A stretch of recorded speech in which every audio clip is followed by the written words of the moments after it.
that Mount Kenya now wants one of their own. It began with Baba Yao. That Mount Kenya wants to have their own team in the ballot for 2027.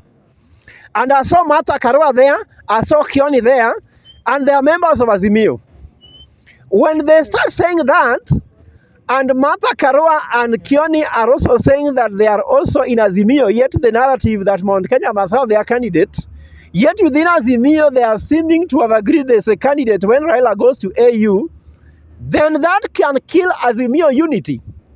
But because I'm not here to speak on behalf of Azimio unity, they should be watchful and ask themselves, are they Kenyans first, or are they Azimio first, or they are Mount Kenya first? If they are Mount Kenya first, let them start with Mount Kenya first. If they are Kenyans first, let them focus on Kenyan national issue. If they are Azimio first, I didn't hear them mentioning anything about Azimio. They only spoke in their mother tongue and they didn't care. So I think that they were the representative of Azimio in that Mount Kenya because the Kenya Kwanza spoke their language. Why did they not come out clearly to speak their own language to make it clear? And the last point I have about another disappointment that you can see in this whole situation is that people need to listen to their leaders and they listen to them in good time before it gets too late. The fact that Mount Kenya elected William Ruto, it is not because they didn't know him. They were told. This man was known. As an MP, he was known. As assistant minister, he even promised to assassinate somebody. William Ruto was known as a politician who was in a case in Naivasha where people died in his hands. These cases are known. The war that killed Mount Kenya people, physical death. Someone who has killed you physically, how easy to kill you economically? And they knew, and they were told. Now, they still elected him. And I heard them saying, huyo ni mwizi wetu, ndio tupatie. Ni kama wakati Yesu alikuwa anasulubisha. Wakasema, muachilie Barnabas na tunani tusulubishe Yesu. So Mount Kenya chose their Barnabas, sivyo? And rejected Jesus.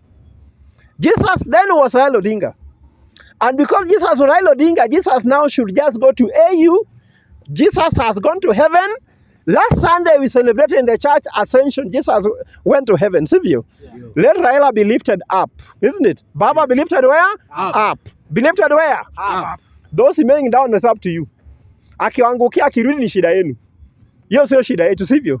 Sisi tulisema Baba to the world we give you, sivyo? Yes. Mkawacha Yesu mkachukua nani? Barnabas. Sasa Barnabas amekuwa Zakayo, sivyo? Sasa kuleni Zakayo. Sisi Yesu aende wapi? AU, sivyo? Yeah. Ya mwisho, another disappointment. One of my friends mentioned here. 1 shilling, 1 vote. Sivyo?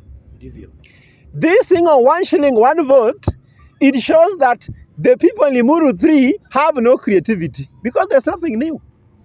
Uhuru said it, Raila said it, it was the BBI, he refused it. But the issue here should not be 1 shilling, 1 vote. For me, as Professor Fred Ogolla, I believe in the Solomonic economic wisdom. Let us look for opportunities where opportunities are greater. This was the philosophy of Tom Mboya, which is working everywhere until now. Let us look for Taita Taveta. What can we put in Taita Taveta so that the national revenue can grow greatest? Then we share, if we believe we are children of one family. Let's go to Kilifi, look for it. Let's go to Lamu. Let's go to Mombasa County. Let's go to Kwale. Let's go to Nyeri. Let's go to Kisumu. Let's go to Siaya. Let's go to Makueni. Because when you start looking at only numbers, there can be very many people and there is no opportunity, but you are taking money where there is no opportunity. So let's put money that can get youth back to work. Let's put money that can secure our mothers, our grandmothers, and our daughters and sisters.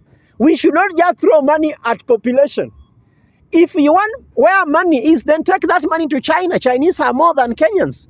Why should we have more money here? Why did God not give Chinese this country? Why are Chinese coming here? Why should money not go to their place? So we should not just come with ideologies. If we have small ideas, 1 shilling, 1 vote. Let me tell you what, that is a wrong philosophy. In fact, $1, 1 vote is a theory which was found before 19 Patopuk. That year is a year where people believe that money is more important than human being. What do I mean? If a rich man was arrested who was rich, he was told, you are too rich to be in prison, you just be free. But a poor man was put in jail because he has nothing to lose even if he's in jail. That's why I say $1, 1 vote. The dollar is bigger than the human being. So 1 shilling, 1 vote, you are trying to rate 1 human being to be equal to 1 shilling. Can 1 human being be equal to a shilling? No. So we are more valuable. Human beings are infinite in value. You cannot equate a human being with a shilling. So I want to tell Mount Kenya, don't worry about having your own, but look for someone who can secure you. And should all those people disappoint you who are in Limuru, and I can see they did disappoint you, don't worry. Sometimes a neighbor can be more helpful than your own household. And this time, I just want to tell you, let us be true friends, let us be true Kenyans. We share in your pain. If it is too tired for you, you can come to us, the Luos. We have been out of government since the beginning of this world. We have all the tactics. We shall teach you. Then after we come through these years, we shall go. But let me tell you what, let's come together on 1st of June at Kaloleni Social Hall. Inaitwa debe kabla ya debe. Sisi hatungoji 2027. Ruto should go home before 2027.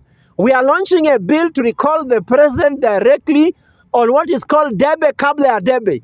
So that any day anyone will ever cheat you that they are going to do A, B, C and they don't do, you bring them home immediately. Not just William Ruto, any other president. Any man will be going to bed knowing, if I don't deliver, tomorrow I have no job. Not that you're sitting there and you start warning us, throwing stones and that, and you're enjoying life, telling us live within your means. Which means are they? Those means are our means.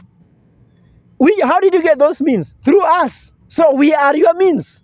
So if we can't live, you can't live. If you can live and we are living, we are not living, then all of us must die. Who pays taxes? So you want us to die so that you live alone? Who will pay the taxes? Who will work for you? So that we can't accept. And the last point I have is the most painful point we have today. Imagine, I saw in the budget that 300 million shillings being given to Gachagua to change curtains in his office, to buy plates and golden spoons, and silver plates, and diamond forks.